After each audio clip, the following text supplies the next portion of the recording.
whatever you do, don't fall asleep. Welcome to Talking Horror with Jamie and Nikisha. Hi, I'm Jamie. And I'm Nikisha, and this is Talking Horror with Jamie, And Nikisha. where we share our love for spooky things and talk horror through the lens of human behavior. Welcome, everyone. Welcome. And happy holidays. Yes, 'tis the season for screaming, I guess, on the Talking Horror podcast. So here we are doing all the things, and because 'tis the season, we are talking about the 2017 British Christmas zombie musical film, Anna and the Apocalypse. Ooh. Can we get some jingle bells? Ooh, yes. Yes, I can put in some jingle bells. That was my impression of jingle bells. Sure. We love the jingle bells. And I also get this confused with Anna in the Tropics, which I don't know why, but for some reason, that's what I was thinking. Sure. Okay. When I was thinking about this. So this film was directed by John McPhail, and it's based off of Ryan McHenry's short zombie musical, which I'm interested in seeing what that is. But this movie stars Ella Hunt, Malcolm Cumming, Sarah Schweier, Christopher Laveau, Marley Siu, Ben Wiggins, Mark Benton, and Paul Kay. So obviously heavy spoilers for this if you have not seen Anna and the Apocalypse. It is streaming free as of now on Tubi, so go watch it. It's a very cute, short, 90-minute little bebop, and then come and listen to us Wait, talk what about is it? Nikisha, what is it? It's a cute little short bebop. Okay. So, yes, watch it and then listen to us. But before we get into things, Producer Brian has a couple of words for us. So, over to you, Producer Brian. Sure. Hey, everybody. Hey, YouTube. If you're on YouTube, you're watching us right now. So what I'll say is that we are on all social media platforms. You can check us out on Twitter, on Instagram, on TikTok at Talk Horror Pod, and then follow us on YouTube. Check out all the stuff we've got. This past year, we've had a ton of great stuff, and we're going to have an awesome slew of horror movies for next year. So definitely follow us. Back to you, Nikisha. Absolutely. Okay, well, let's get into it. We need a 2-minute plot summary of this. So, Jamie has on her Santa hat. I'm going to designate this to Oh, gosh. What's the plot? I'm telling you, this is not going to be good because I can't remember anyone's name in this film. That So is absolutely if fair. you're ready for that type of synopsis, then I am here to give it to you. Exciting times. I'm ready. So All right, ready. I will time you. Ready, set, go. Okay, so we start with Anna, who wants to travel before going to college or university, because this does not take place in the U.S. And her dad is pissed, and then we meet all of her friends. Her bestie is in love with her. This student who's like a transfer student is trying to like film social justice, but it's like not going well. There's this like romance between these other two students, and one of them is a filmmaker trying to help the social justice student. That night's also the Christmas show because I don't think there's time in this movie. Everything's just all happening simultaneously. And Anna has to work at the bowling alley. And then we're also watching the Christmas show, and there's like a weird, super sexy performance with a lot of innuendos that made me super uncomfortable for a high school student. And then the next day, it's just like a zombie apocalypse that like seemingly 1 minute. nobody has noticed happened overnight. And then all of a sudden these students are like trying to figure it out. There's a bunch of adults and some students at the school, but Anna and like her little crew of people have to figure out how to make it to the school. So they're like navigating all of the zombies. They go to the bowling alley. They see like an army evac is coming. They run into Anna's ex, and he's a douchebag, and he gets his own douchebag number. And people are slowly experiencing their demise. The principal of the school is also a douchebag, and he lets zombies into the school because he, 10, I don't know, is 9. a perfectionist, but also terrible at his job. And Anna survives. And that's the plot. All right, fair. That's what you get after many glasses of coquito, which is a Puerto Rican eggnog that I made myself. Well, you know, that is basically the explanation of how I felt watching Anna and the Apocalypse. What is going on? What am I doing here? I'm pressing all of the wrong things. And it's not making it any better. It's not making anything any better. Goodness gracious. Okay, so, well, you know, she wasn't the only one who survived. It was the transfer student who survived, and the douchebag survived, which was and the really douchebag annoying. survived. Yeah. So everyone else is dead except for them. So let's go around and tell me if you've seen this before, and we'll get into our likes and gripes. And now, our likes and gripes. Tell us what you thought about it. All of the things for Anna in the Tropics. Brian, I'll let you go first. Sure. Likes. I love the title card, and that, you know, I think horror movies like have done like, I love the title card stuff. I really liked. I think there's some heart to this. Here are my quotes. Christmas is becoming my least favorite C word. Great quote. The penguin dance is an A+. Yes. That penguin dance was amazing. Absolutely. I love the concept of the advent calendar showing the date. I like we'll talk about this a little bit more, but I like the concept. There's something about this movie, and maybe I'm just pulling too much from it, but I like the idea of the story being about these young people entering a world that is shit. So, like, they're all excited and ready. What's that first song called? Like, Breaking Free or whatever it is. Breakaway, Hollywood Ending, like, Turning My Life Around, are all songs about these, like, anxious youths, you know, excited to just, like, get out there and like do their thing, but like the world around them is crumbling and they don't get the opportunities that their parents got. And I think that is a fascinating way to take this, if that's the way you want to take it. And that actually feeds into a little bit of my gripes. Some of my another great line. I really like that they showed that the bed was never made, so that they never came home. I thought that was a really interesting way of showing that. Tay-Tay's fine. She's fine. That really got me for some reason.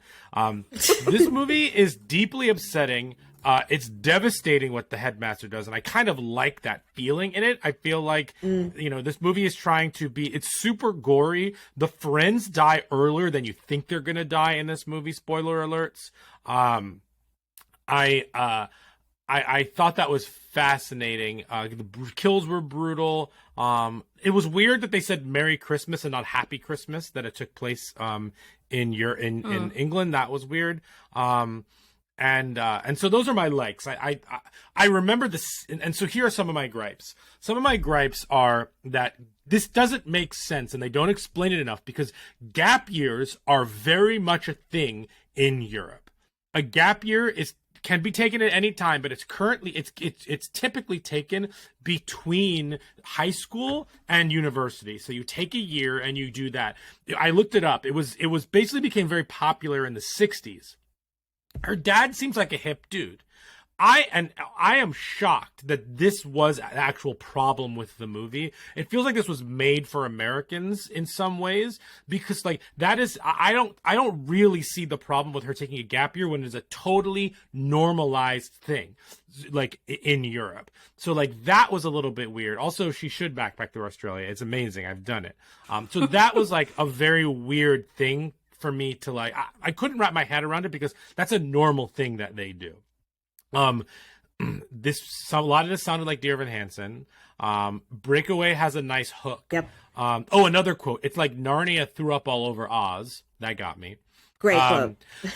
I don't know if this movie was supposed to be serious or tongue-in-cheek, song-wise.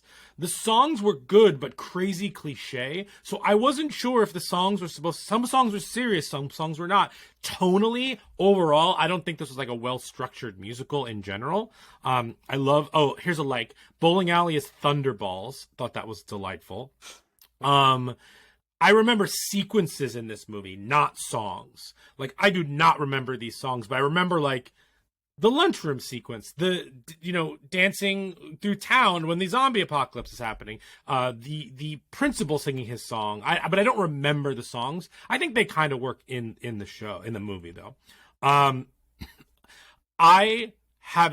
actually think this movie is really choppy and moves very quickly in a good way, and the songs slow it down. The songs do not do enough to move plot forward. Some do and some don't, and I think that really slows down. Also, the tempo of a lot of these songs are slower than they seem to be, and that really slows down the movie. I feel like the movie pumps the brakes when the songs come.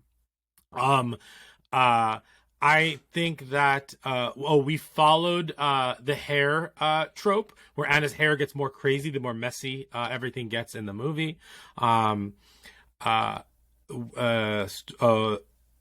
More Christmas oriented in music or plot. I would have liked more Christmas in the music and in the plot in general. I feel like it would just happen to take place at Christmas. It wasn't like a full on Christmas movie, and that's up for debate. We don't have to do that here.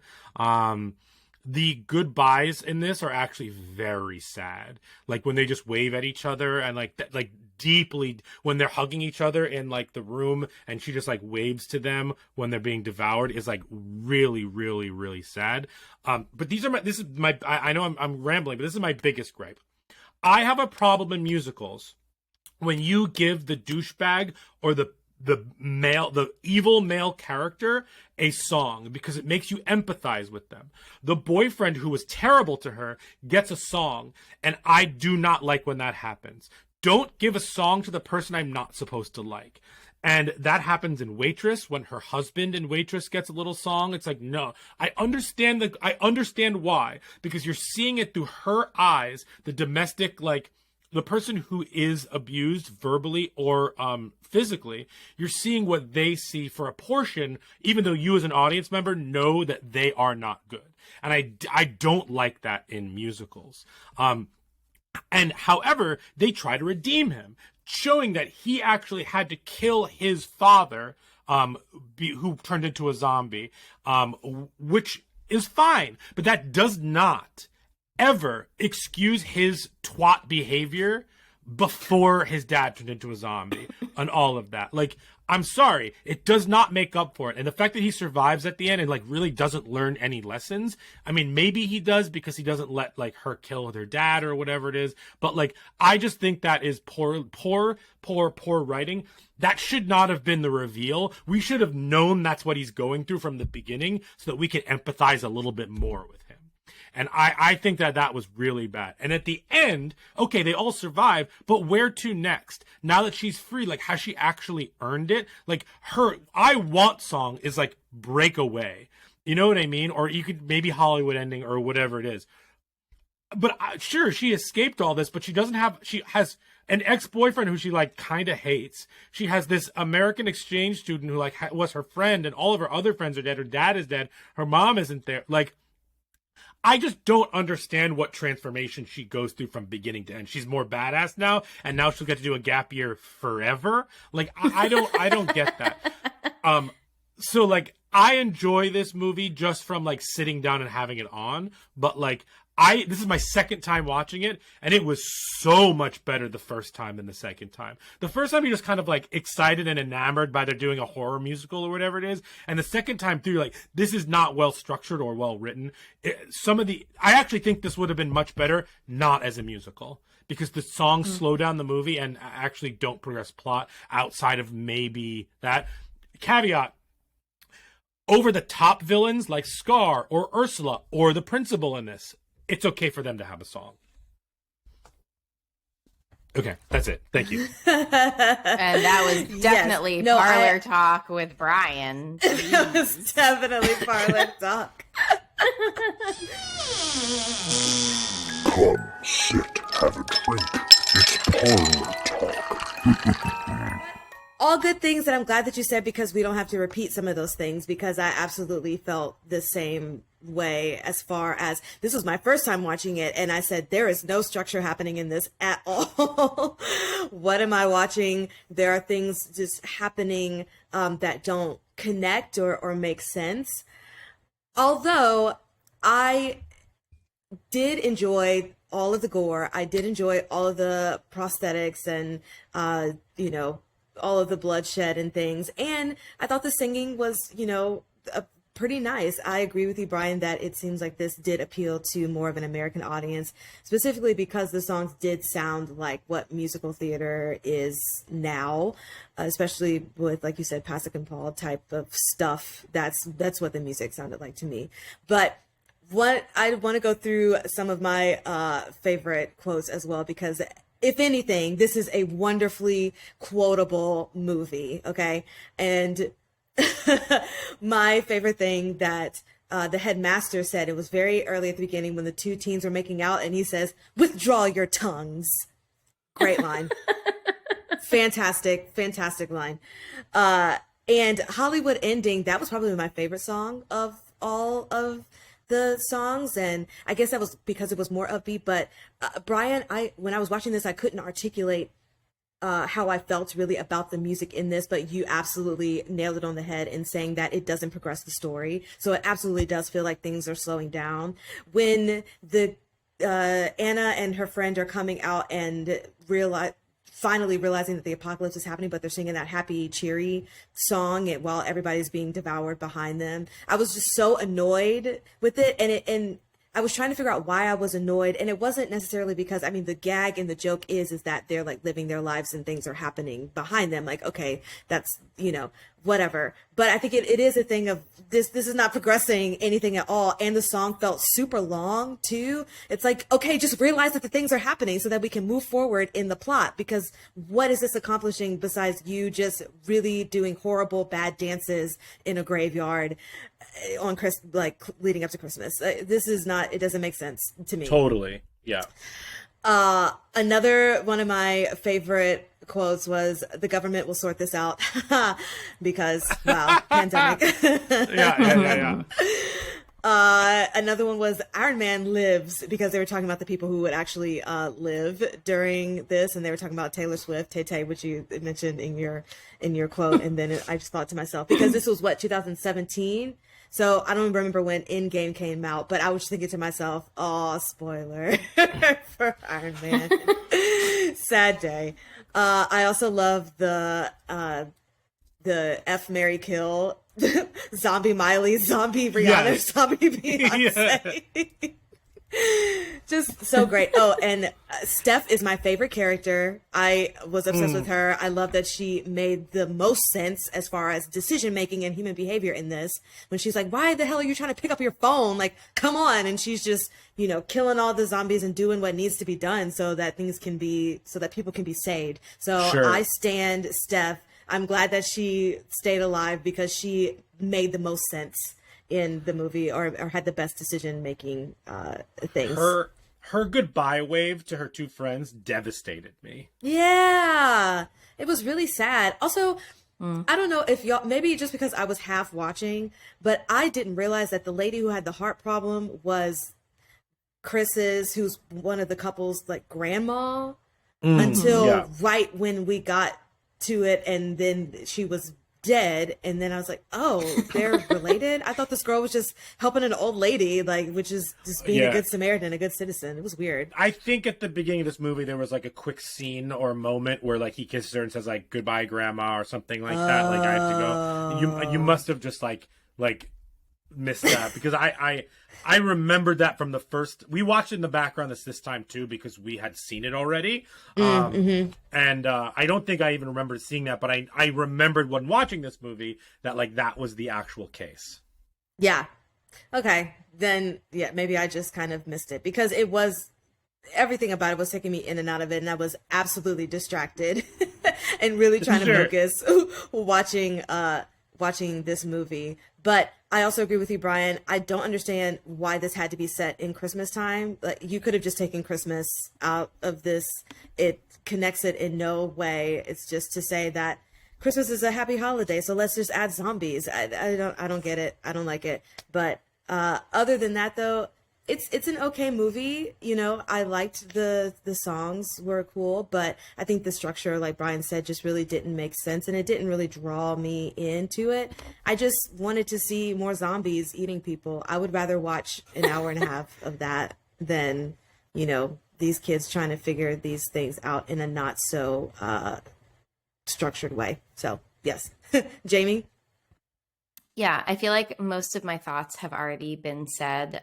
One quote highlight was like the exchange student basically saying like to Anna, "Good thing your mom's dead, so she can't pester you." And I was like, whoa, that was like so outrageous for like an otherwise, I don't know, that nothing else seemed, I mean, I guess then the principal was just like completely unhinged, but like before the zombie apocalypse, like that was pretty unhinged. But honestly, here's my biggest gripe, but this might speak to more contemporary musicals as a whole. I feel like, and maybe I have ear blindness, why does every contemporary musical start with the same song? That was like literally my first thought in rewatching. Yep. This is a rewatch for me. This is the second time I've seen this. But like as soon as it started, I was like, I know I've heard the music before, but like it just sounds like every other. This might be like a super hot take, and I apologize to all of the contemporary musicals that I both have and have not seen, but it all kind of sounds the same. I was like, am I watching like Dear Evan Hansen again? Like it just sounds so similar. And that was a hot take. And I don't know. I find that kind of disappointing because, like, sure, like I'm excited about the contemporary musical movement, but like, why is it all got to be like the same exact like composition?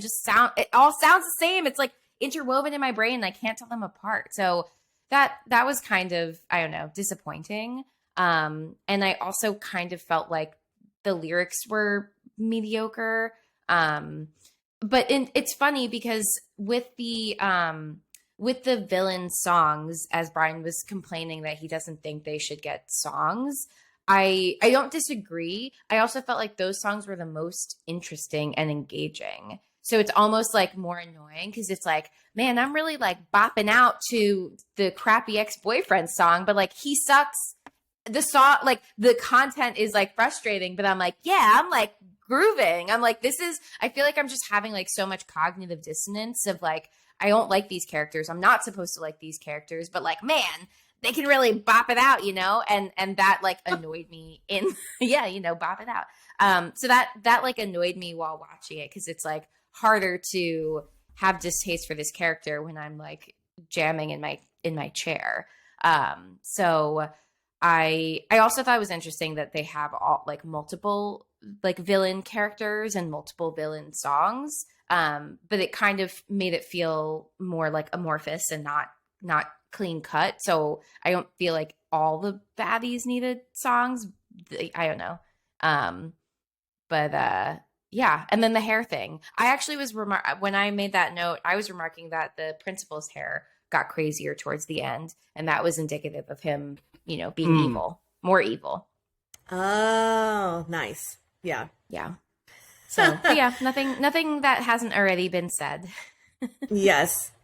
I will also just say that like we may be a little bit more critical of musicals based on our backgrounds. Like that may just very well be the case, and like, but that's just obviously how we feel. So don't at us. Not me. Don't I'm just add some us. schmo therapist over here, but No, by but- proxy, by proxy. Exactly. And we both agree with you. It all is sounding the same. And that is the problem with musical theater that I will not get on a soapbox about. But Jamie, you are 1,000% correct. And I will back you up every day Yeah. of the week. Yeah. Jingle bells. Which, can I just say, coupled with Jamie's beautiful Santa hat, I just now noticed Brian's Santa Jaws shirt, and I am obsessed. Oh, Obsessed. It's a great sweatshirt. Santa Jaws Oh, is coming. it's so good. For those not joining us on YouTube, it is a picture of Jaws wearing a like Santa outfit with Santa's legs being consumed by Santa, assuming the rest of Santa is already inside of Jaws. there also is a wild movie called Santa Jaws. I think it's streaming on Amazon Prime now. That is just like, it's like very bad, but also very entertaining. It's like not even an hour and a half. Oh, geez. Yes, and then don't forget about Violent Night, y'all. So we got to go Oh, see still need that to see when that. that We still need to see that. Yeah. when it comes out. Okay, so let's get into our next section, which is brains.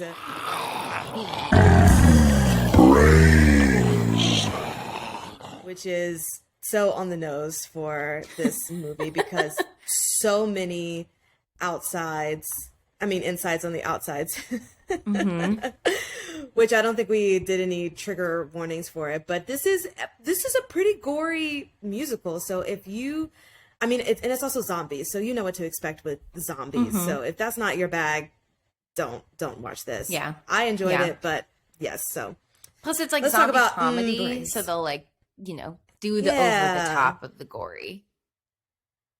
right, exactly. So but even for it being over the top, it wasn't super super fake to where it was just too, off to the left.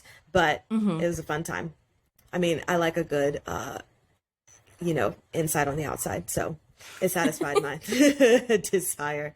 So for our brain section, I just have one question for you, Jamie. And this is talking about the principal who wanted to be the headmaster and talking about when you are growing up in your developmental years and you are hearing from adults that you are a failure and what that can kind of do to your brain as you try to do things as you get older. And in this case, with the headmaster, well, with the principal, he's trying to be a headmaster to the point of his own detriment because he's trying to run the school and the people inside the school, even the other adults, and then ends up kind of going crazy for that. So can you just talk about why hearing failure can launch people into a state of trying to prove people wrong, but to their own detriment and to the detriment of other people?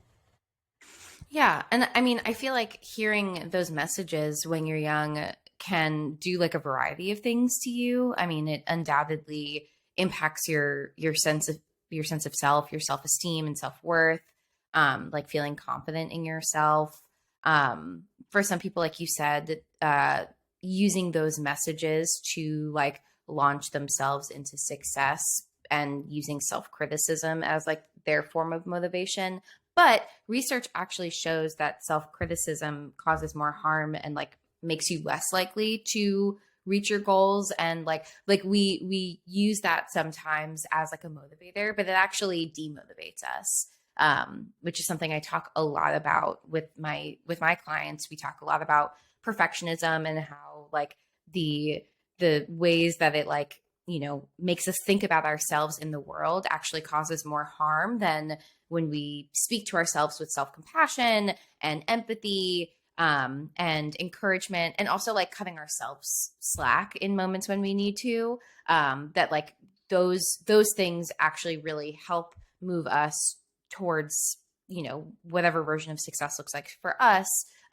Whereas like those messages that we're telling ourselves like, oh, well, we are a failure, like that's actually causing so much more harm. And so like his inability to be flexible, like he was so inflexible and so like rigid, in terms of like the standards that he was setting in like a very like not even realistic, I would say, way, outside of himself, like he was imposing these expectations on students, on the other adults around him. Even in a crisis situation, there was no flexibility to like the standards and expectations that he has. And I think that's again where it can really be harmful, because like not all situations are going to go the way that you want them to go. And like, how can you readjust expectations in a way that like actually serves you, you know, perhaps in a zombie apocalypse, but also generally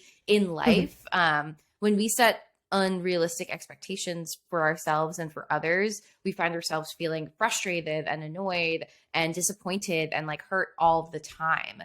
And it, you know, where's the moment where you're kind of like rectifying with that and saying like, okay, maybe there's something about my expectations that aren't working for me. What do I need to do to adjust? And that adjusting expectations doesn't mean that you have no expectations, that's like what I would call black and white thinking, where it's like all or nothing, this or that. That's very much the principal vibe I got, was like very all or nothing. It's like, it's either this or you're like a terrible student. It's either this or like, you know, these are the rules, and like there's no flexibility.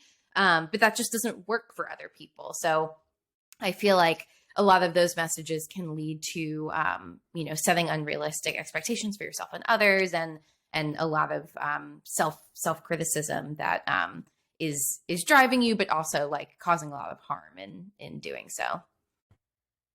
Yeah, that was a fantastic answer. Thank Learn you. Something Thank you. new every day. No, it was. I mean, especially because a lot of people don't realize how much you talking to yourself and feeding in that negativity from the things that you say to yourself impacts you more than hearing it from the outside person. I mean, I think that's something that, you know, applies to everyone, because we all do it. But something that you just don't really think about, because like you said, some people use that as a motivation, but that's not necessarily the case. It's actually doing the opposite of what you think that is doing. So it's so wild, but very, I mean, that's, yeah, great. Fantastic. Everybody, if you need a therapist, go see Jamie. She knows what she's talking about. Fantastical. Well, that's it. All that I have for Brain. So, do you want to go into Rotten Tomatoes, guys? Yeah, let's do some Rotten Tomatoes. It's the Rotten Tomatoes game. All right. What do you think Anna and the Apocalypse has on Rotten Tomatoes? Let's start with you, Jamie. I'm guessing a 54. All right. Nikisha? I was going to say like 20.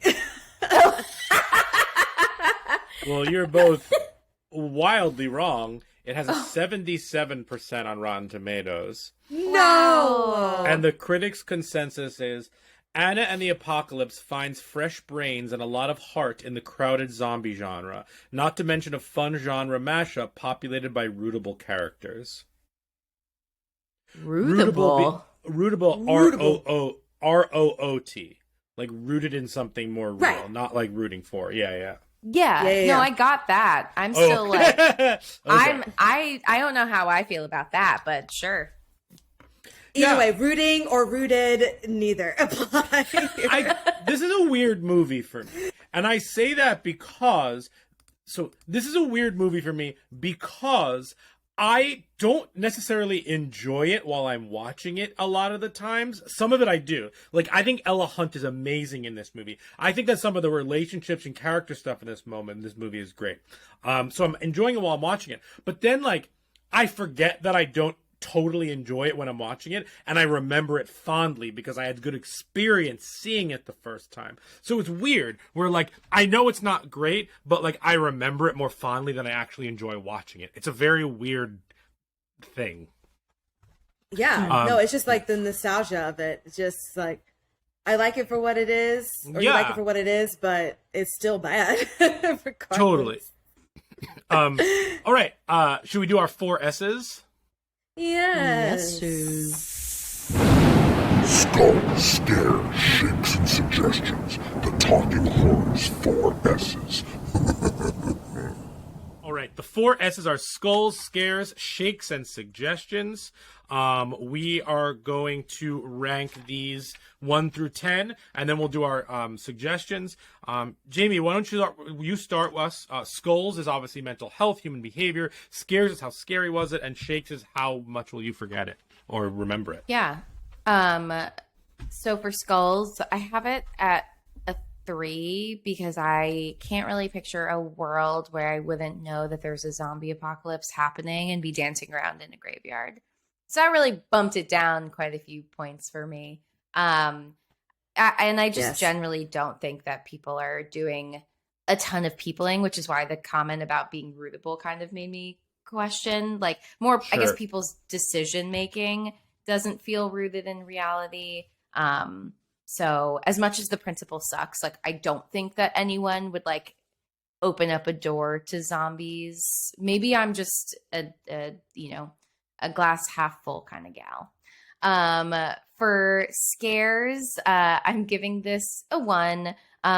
It's not very scary. I think, like, some of the gory images are like, ooh, gory, spooky zombies. But no jump scares, nothing truly shocking. For shakes, I'm giving it a 3 because, as I mentioned, I couldn't remember a single character's name. And this is the second time I've seen it. And similar to Brian, I really remember like random sequences rather than like the whole movie through. So it's not really one that's like, taking up a lot of space in my brain. Nikisha? Absolutely. For skulls, I'm going to give it a 2 for Steph alone because she was the only one who I thought made all the great decisions. For scares, I'm also going to give it a 1. And for shakes, I'm going to give it a 2 because of that Life is Not Hollywood movie ending, whatever, because that song was a bop. All right, I'm going to give it a 4 for skulls. I think it's really trying to do something and say something. I don't think, pun intended, I don't think it's fully fleshed out. I would have preferred a movie musical about zombies and young people and gap years that is about them like going into a world that has been ruined by the generation before them. I think that is a more interesting story to tell, especially around Christmas time. Also, they're talking about all of this as if it's like June and they're graduating, which is not the case. And that was a little bit of a weird, thing to do. Scares, I'll put it at a 2. Some of it was really fun, gory. I'll put it at that. I'm going to give this a 6 for shakes. Because I don't dislike it as much as the two of you do. I definitely have a lot of like fun watching it, even though it wasn't as good this time. And it will always make a list of like horror Christmas movie suggestions or horror musical movies, and maybe that's just because it's a limited list to begin with. But that's I would make it a 6 for me. All right, Jamie, any suggestions that you could pair this with in like a Walmart 2-pack? Yeah, I mean, I feel like, the obvious ones would be Shaun of the Dead. I'll even give you a 3-pack, Zombieland.